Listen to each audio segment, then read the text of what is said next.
여호수아 1장 1절 이하에 보면 하나님의 종 모세가 죽은 뒤에 눈의 아들 여호수아에게 가나안을 정복하라고 하나님께서 말씀하십니다. 모세가 살아있을 때 모세에게 가나안을 정복하라고 할 수도 있는데 왜 모세가 죽은 이후에 여호수아에게 가나안을 정복하라고 했을까요? 이스라엘 백성들이 가데스 바냐에서 하나님을 신뢰하지 못하고 불평불만을 갖습니다. 출애굽 당시 20세 이상 된 백성들 반역에도 불구하고 여호수아와 갈렙은 끝까지 하나님 편에 섰습니다. 여호수아 갈렙을 제외한 모든 사람은 광야에서 멸하고 오직 20세 이하 사람들과 광야에서 출생한 자들만 가나안에 들여보내시겠더라고 민수기 14장 32절에 35절에 하나님께서는 말씀하셨어요. 그러니까 너희의 시체는 이 광야에 엎드러질 것이요 너희의 자녀들은 너희 반역한 죄를 치고 너희 시체가 광야에서 소멸되기까지 40년을 광야에서 방황하는 자가 되리라. 너희는 그 땅을 정탐한 날수인 40일을 하루를 1년으로 쳐서 40년간을 너희 죄악을 담당할지니 너희는 그제서야 내가 싫어하면 어떻게 되는지 알리라. 이렇게 말씀하셨어요. 보세요. 나 여호와가 말하였거니와 모여 나를 거역한 이 악한 온 회중에게 내가 반드시 이같이 행하리니 그들이 광야에서 소멸되어 거기서 죽으리라. 그러니까 모세도 역시 그 무리바 반석에서 이스라엘 백성들이 하나님을 신뢰하지 못하고 모세를 신뢰하지 못하고 반역을 하잖아요. 모세는 너무 화가 났어요.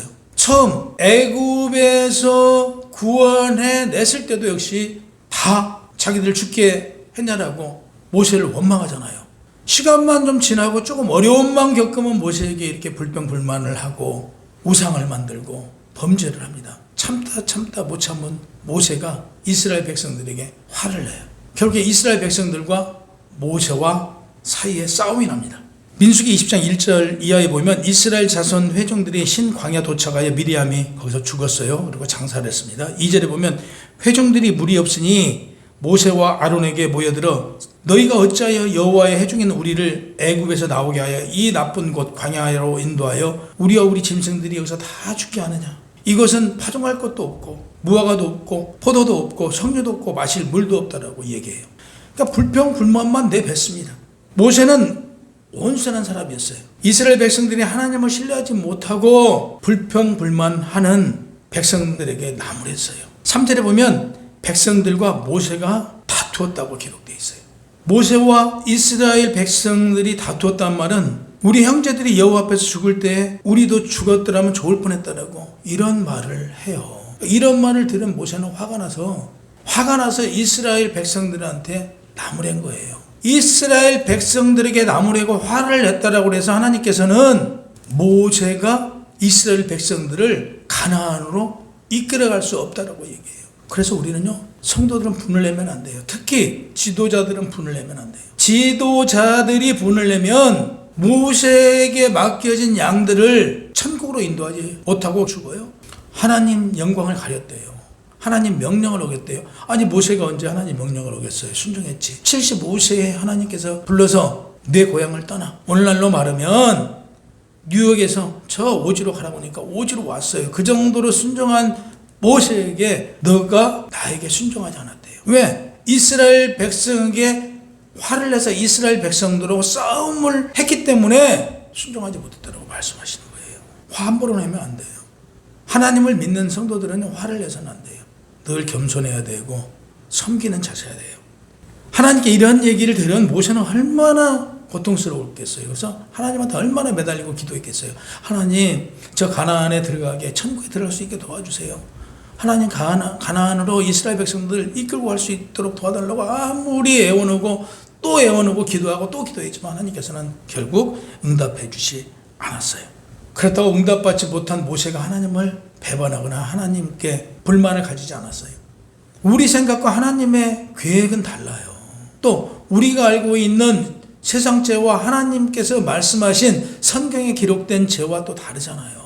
우리에게 가장 큰 죄는 하나님을 모르는 게 가장 큰 죄잖아요. 그럼 세상에서는 어떤 죄가 가장 큰 죄예요? 살인한 죄가 가장 큰 죄겠죠. 그리고 자기에게 맡겨진 사역을 잘 감당한 거예요. 그러니까 우리도 마찬가지예요. 우리에게 주어진 사역 잘 감당해야 돼요. 우리에게 주어진 달란트가 있단 말이에요. 그 달란트만큼 잘 준행하고 잘 해야 돼요. 내 달란트는 이만큼인데 이만큼 올라가지 못할 나무를 쳐다보지 말라라고 그러잖아요. 그러면 올라가지 못할 나무를 쳐다보고 올라가려고 하면 불법을 저질러야 되고 정상적으로 올라가지 못하잖아요. 내 가족을 희생시켜야 되고 내 형제를 희생시켜야 되고 내 이웃을 희생시켜야 되고 내 아는 사람들을 다 힘들게 만들어야 돼요. 그래서 내가 그 자리에 올라갔어요. 그러면 내 가족에게 그만큼 행복을 줄 수 있고 내 가족에게 그만큼 베풀어 줄 수 있나요? 그렇지 않잖아요. 나의 만족을 위해서 많은 사람들을 희생시키는 거잖아요. 진정한 행복은 무엇일까요? 진정한 행복은 우리가 힘겹지 않는 거잖아요. 내 마음이 천국이 이루어져야 돼요. 다시 얘기해서 내 가족을 잘 섬기고 내 형제들과 우애 있게 지내고 내 이웃들을 잘 보살피고 어려운 사람이 있으면 그 사람을 위해서 내가 나누고 베풀고 함께 했을 때 이게 보람이고 행복이라고 그랬잖아요. 이게 크리스찬의 삶이라고 말씀드렸잖아요. 이거죠, 이거. 이랬을 때 행복을 느낄 수 있단 말이에요. 이랬을 때. 근데 내가 저 높은 것만 향하여 그냥 달려가고자 해요. 예를 들면 우리 집에 좋은 정말 고급스러운 접시가 있어요. 특별한 날 이 접시를 써요. 근데 이 접시에다가 음식을 가득 담아요. 그럼 접시의 고급스러움도 보이지 않아요. 알아보지도 못해요. 좋은 접시인지도. 그 접시가 나라고 보면 내 그릇이 많은데 이 그릇보다 약간 부족한 삶을 산단 말이에요. 이랬을 때 접시에 얼마나 음식이 아름답게 보이냐고. 이 접시도 아름답고 이 음식도 얼마나 먹음직스럽겠냐 이거죠. 이게 하나님께서 우리에게 주어진 우리 성도들의 삶의 삶. 우리 신앙인들은 스스로 자기의 분량을 알아야 돼요. 하나님께서 나에게 준 달란트가 이 정도구나. 하나님께서 나에게 주신 이 땅에서 내가 행해야 될 일이 무엇인가. 내가 어찌 하였을 때 하나님께 영광 돌릴 수 있을까를 깨달으셔야 된다 이거죠. 서두에 말씀드린 대로 모세가 가나안 땅에 들어가지 못하고요. 르보산에서 가나안만 바라보다가 죽었어요. 그러면 모세가 120살까지 살았는데 120살에도요. 모세는 정정했어요. 눈도 잘 보였고요. 어디 아픈 곳도 없었어요. 그러나 하나님은 더 이상 쓰지 않았어요. 여러분도 마찬가지예요. 여러분 스스로가 아무리 대단하고 놀라운 능력을 가지고 있다 치더라도요. 이건요. 하나님께 쓰고 안 쓰시고예요. 지금 여러분들이 있는 위치에서 열심히 사시기 바랍니다. 그랬을 때 하나님께서는 여러분을 귀히 여기고 아름다운 삶으로 인도해 주실 거예요. 모세가 이스라엘 백성들을 이끌고 가나안 입성할 수 없다라고 했을 때 정말 모세는 되게 괴로웠을 거예요. 그렇지만 불평, 불만 다 버리고 표하지 않고 하나님께 순종했단 말이에요. 그래서 오늘 성경에 보면 모세에 대해서 많은 기록이 있잖아요. 그래서 기록된 거예요. 그가 하나님을 배반하거나 불평, 불만을 내비쳤다고 보면 성경에 반역자로 기록됐겠죠. 근데 그렇게 기록되지 않았잖아요. 모세의 믿음을 본받고 모세의 순종을 우리가 본받도록 성경에 기록되어 있단 말이에요. 그럼 우리 역시 마찬가지죠. 하나님께 순종함으로 내가 원하는 거 응답되지 않았다고 그래도 순종함으로 하나님께 쓰임받는 여러분이 되셔야 된다 이거죠. 참제 요단강 동쪽에서 서쪽으로 내가 모세에게 말한 대로 너희 발바닥이 닿는 곳에 너희 모두를 주었다라고 그래요. 주시겠다고가 아니고 이미 주었다라고 말씀하고 계세요. 그러니까 여러분이 하나님의 일을 가지고 발걸음을 띄어서 가는 곳은 여러분에게 하나님께 다 주신 거예요. 여러분 개인 목적이 아니고 하나님 영광을 위해서 나가는 발걸음에는 하나님께서 함께 해주시고 하나님께서 이미 너에게 주었다라고 말하고 있는 거예요. 모세한테 말한 것이 곧 우리한테 말한 것이잖아요. 4절에 보면 광야에서 네바논 큰 강 유프레스 강에서 햇사람 땅을 지나 서쪽의 지중해까지 너희 영토가 되리라. 이미 주셨으니까 이 모든 땅이 영토가 된다고 말하고 계세요. 내가 사는 날 동안 아무도 너의 앞길을 가로막지 못할 것이라고 언약하셨어요. 여호수아에게 하나님께서. 갈렙과 여호수아는 하나님을 배반하지 않았어요. 하나님께 순종했어요. 그러므로 여호수아에게 오늘 이런 언약을 주고 약속을 주시잖아요. 내가 가는 그 땅, 내가 밟는 그 땅, 이미 내가 가고자 한 그 땅은 이미 너에게 다 주었으니 가라. 내가 너와 함께합니다. 라고 그래요. 내가 모세와 함께 하였듯 너와도 함께 할지니 강하고 담대하게 나가라고 그래요. 5절 하나님께서 여호수아에게 내가 모세에게 함께 했던 것 같이 너와 함께하며 내가 떠나지 않으며 버리지 않으시겠다고 이렇게 하나님께서 택한 자녀는 어떤 경우도 절대 버리지 않아요. 사명자는 못나고 부족하지만 하나님께서는 하나님 쓰시고자 한 그릇으로 만들어 하나님께 쓰신단 말이에요. 저 같은 못난 놈도 하나님께서 만들어서 쓰시잖아요. 그러듯 오늘날 신약에 와서는 한 명 한 명, 여러분 한 분 한 분이 다 사명자예요. 사명자들은 하나님께서 거기에 걸맞게 만들어 사용하신다고요. 믿으시기 바랍니다. 사명자다운 삶을 사시기 바랍니다. 6절 강하고 담대하라 이렇게 말씀하세요. 7절 오직 너의 마음을 강하게 하고 담대하라. 9절에 보면 내가 네게 명령한 것이 아니냐. 강하고 담대하라. 두려워하지 말라. 놀라지 말라. 내가 어디로 가든지 내 하나님 여호와가 너와 함께 하심으로 담대하래요. 강하래요. 사도 바울도 1차 선교여행을 성공적으로 마친 뒤에 자기가 선교한 교회에 들려요. 그 제자들에게 마음을 굳게 하여 믿음을 거하라 이렇게 권합니다. 사도행전 14장 22절요. 제자들이 마음을 굳게 하여 이 믿음이 머물러 있으라 권하고 또 우리가 하나님 나라에 들어가려면 많은 환난을 겪어야 할 것이라고 이루했어요. 보세요. 환난이 있을 거래요. 우리에게요. 여러분 하나님을 믿는다고 해서 환난을 겪지 않는다?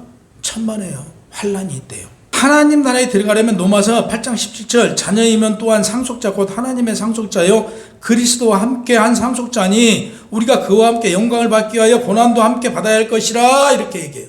뭘 받으라고요? 고난도 함께 받은대요. 환난과 고난을 받은대요.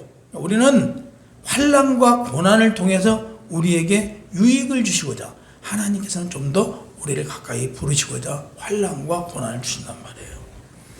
그래서 우리가 이 땅에 사는 동안 환난받고 고난받은 거 불평불만하지 마세요. 우리는 이 땅의 것 바라는 사람들이 아니잖아요. 하늘의 것. 그래서 이 땅의 지혜, 하늘의 명철을 구해야 돼요. 하늘의 명철로 이 땅의 것을 구하신 게 아니고 하늘의 것을 구해서 하나님 나라에 가는 게 우리의 목표잖아요. 이 땅에 받은 고난은 새로운 나, 새 생명을 받은 나에게 강하고 담대하게 만들고자 그렇게 주신대요. 그래서 고난과 환난은 기쁨이에요. 이걸 아는 사람은 고난과 환난을 통해서 새로운 사람으로 만들어가고 있구나, 좀 더 큰 그릇으로 만들고 있구나라는 것을 깨달으면 기쁜 것이고 이걸 깨달지 못하면 그게 환난과 고통인 거예요. 근데 여러분들은 환난과 고통을 당하면 하나님께서 나를 더 큰 그릇으로 만들고 나를 하나님 나라에 더 가까이 이끌고자 환난과 고통을 주시는구나 라고 생각해 보세요. 기쁘잖아요. 환난과 고통을 받는 거 기쁜 일이에요. 6절에 보면 내가 이 백성 조상 아브라함과 모세에게 약속한 땅을 이스라엘 백성들이 차지하게 되리라 그래요. 보세요. 차지하게 될 것이다가 아니고요. 차지하게 되리라. 이렇게 언약을 해주셨단 말이에요. 아브라함과 모세에게 약속하신 땅, 젖과 꿀이 흐르는 땅, 가나안 땅을 여호수아에게 주시겠다라고 분명히 말씀하셨잖아요. 여러분에게도 하나님께서 가나안 땅, 천국을 주셨다고 말씀하시잖아요. 누구를 통해? 예수 그리스도를 통해서 이미 주셨잖아요. 그러면 이미 우리는 받았잖아요. 받은 걸 이루어 나가면 되는 거잖아요. 똑같은 말씀이잖아요. 이미 주셨대요. 주겠대요. 준대요.